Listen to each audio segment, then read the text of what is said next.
दूसरी चीज, बहुत सारे बच्चे ऐसे भी होते हैं सर के कोई नाम किसी का दे देते हैं या कोई मिल जाता है वो तो हमें याद रहता है, लेकिन हम कोई पढ़ लेते हैं वो याद नहीं रहती। तो इसमें दो अंतर है बेटा।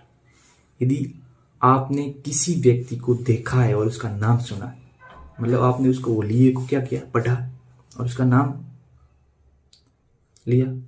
अब यदि इसी प्रकार से यदि हम पढ़ाई करते हैं, पढ़ाई को भी एक हम डायग्राम के माध्यम से पढ़ेंगे तो उनको भी आप इतने समय तक याद रख पाएंगे जिस व्यक्ति को आपने देखा था और उसका नाम याद है। ये मुख्य अंतर है। यही हम गलती करते हैं कि हम कोई भी चीज को पढ़ते हैं उसको हम एक कहानी की तरह, एक कविता की तरह या एक सिस्टमेटिक ढंग से नहीं पढ़ते हैं, उसको डायग्राम की सहायता से नहीं पढ़ते हैं, तब उस चीज को हम क्या करते हैं, भूल जाते हैं। यदि उसी चीज को या उसी किताब या कोई भी चैप्टर है उसको हम यदि डायग्राम के माध्यम से स्टेप बाय स्टेप पढ़ेंगे तो हमें वो चीज लॉन्ग टर्म मेमोरी में मिलेगी और आप लंबे टाइम तक उसको याद रख पाओगे। समझ रहे हो?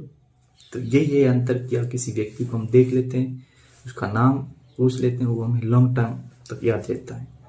तो यही अंतर है। यदि आप कोई चीज को कोई पढ़ रहे हो, उसको आप यदि डायग्राम के माध्यम से पढ़ते हो तो वो चीज भी आपको क्या रहेगी, याद रहेगी। ठीक है। अब बहुत सारे लोग ऐसे भी होते हैं कि सर मैं पढ़ाई भी बहुत करता हूँ, रिवीजन भी बहुत करता हूँ, लेकिन मुझे जब वापस